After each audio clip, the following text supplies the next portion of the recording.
Hey everyone, it's Jonathan here. So if you watched enough videos in the business and finance space on YouTube, you've probably heard of Dan Lok. He's one of the biggest YouTubers in this space, and he talks a lot about building wealth, being an entrepreneur, and finances. He has a concept called the wealth triangle. And basically, the wealth triangle is a simple guide that shows you how to become wealthy. The problem is that his guide is made more for people who are self-employed. In this video, I'll explain the wealth triangle, and I'll also show you my wealth triangle that I think is a little bit more appropriate for people who are 9-to-5 employees. This video took a lot of research and time to plan out.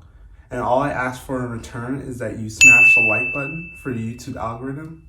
It will greatly help out the channel. So let's get right into the video. So let's start by looking at Dan Lok's wealth triangle. The first part of his wealth triangle is a high income skill. And he considers aiming to be a high income skill if it can earn you $10,000 or more per month. He believes that when someone can make $10,000 a month, it'll be very hard for them to ever take anything less than $10,000 a month. He sees you making $10,000 a month as a significant milestone because it shows that you have certain traits that are very valuable. Some of these traits are that you're good with people, you have good ethics, you're good at selling, and you provide value to the marketplace. And typically in this phase, you're trading your hours for dollars with your skill set. A high income skill provides stability to your wealth triangle. So if anything was to ever happen to the other two phases of the triangle that we're going to talk about later, you can always fall back on your skill, which is true in almost any field, whether you're self-employed or you're a 9-to-5 employee. Also, he sees a high income skill as a skill that allows you to earn money anywhere in the world and isn't location dependent. Pretty much a high income skill is when you are making yourself money. The second part of the wealth triangle is a scalable business. And a scalable business is any business that you could grow with very little infrastructure or capital. In the beginning, you may have to invest a lot of time to build this business. The ideal is that at some point you'll be able to that you won't have to invest so much time and so much of your capital into the business. And the business will actually be returning you money. Ideally, your scalable business should be built around your high income skill. Since you have that skill now, you should be able to build a successful business since you've mastered the skill. So for example, a restaurant wouldn't be a scalable business because anytime you want to open up a new location, you'd either have to buy or rent out a property, then you'll have to hire staff, you'll have to buy new equipment, and so on and so on and so on. So that requires a lot of capital. Whereas an online business, you can start an online business on your computer with very little resources. A scalable business provides cash flow to your triangle.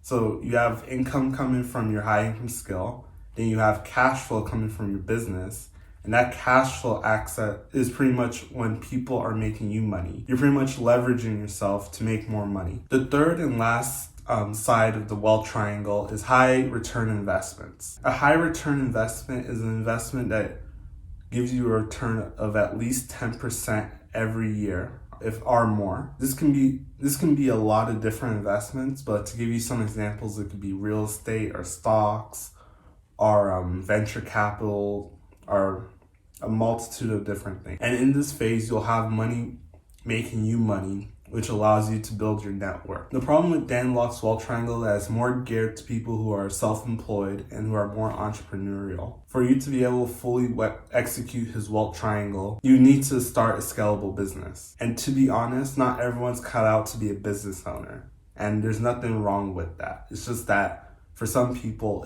they don't have the skill set or really the desire to become an entrepreneur. But I believe that even if you don't become an entrepreneur, it's still very possible for you to build a significant net worth over the span of your life, even if you don't have a business. Because of this, I decided to make my own wealth triangle that's more geared to people who have 9-to-5 jobs and have no ambition to start their own business. So now I'll guide you through my wealth triangle and how it works. So instead of having a high income skill, you need to be in a high income career. field. And to me, I consider a high income career field as any career field where you can make $70,000 or more within the first 5 years of you working in that field. Some examples of these fields are finance, engineering, computer science, accounting, and law. Similar to high income skills, in a high income career field, you're trained hours for dollars. And like a high income skill, this part brings income, provides stability to your wealth triangle. Usually the career fields that pay you this kind of money have many skills that can be transferable to other fields as well.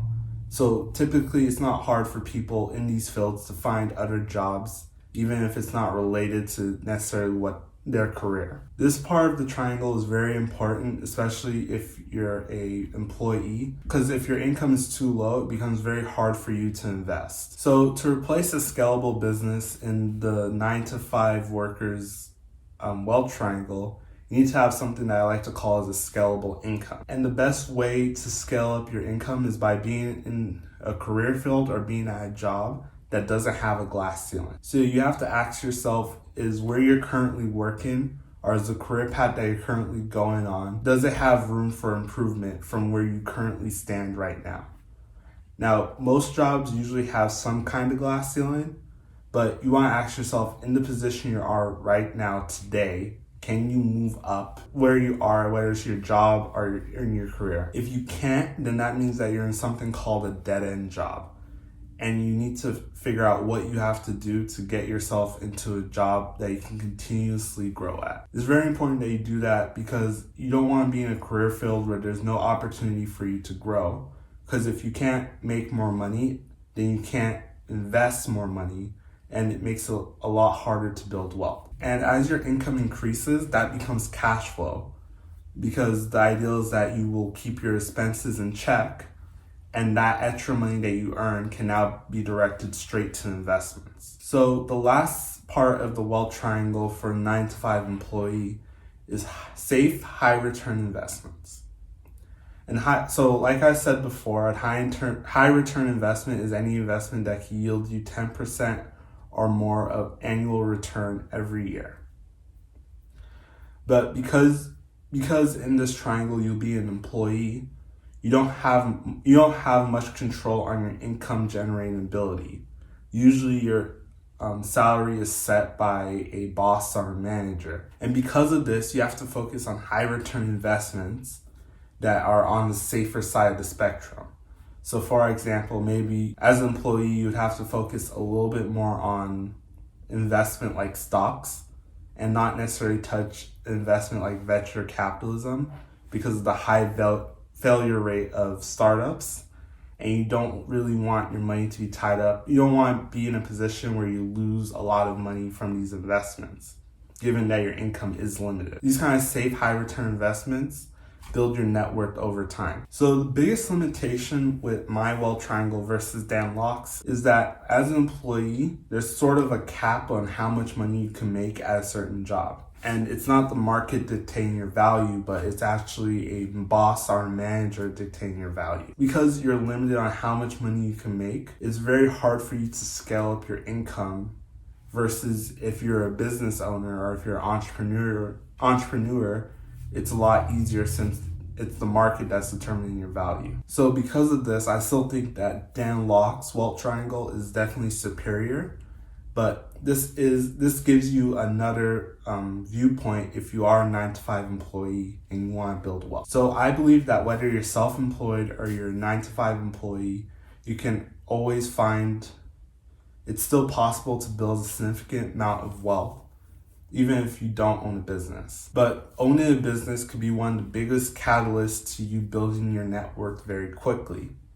And that's why I believe that if that's something that you want to focus on, you should really consider being a business owner. But if it's not for you, then don't worry about it. It's still possible to build a lot of wealth. So thank you for watching. If you enjoyed this video, please hit the like button for the YouTube algorithm. It greatly helps out the channel. And if you liked the perspective in this video or how I presented it, please hit the subscribe button, notification bell, so you can be notified anytime I post a new video. If you have any questions or comments, leave them in the comment section down below. I respond to every comment. Also, while you're down there, check out the link for Webull where you could get free stocks for the rest of the month of October. And also follow me on Instagram, TikTok, and Twitter. I try to post there every day.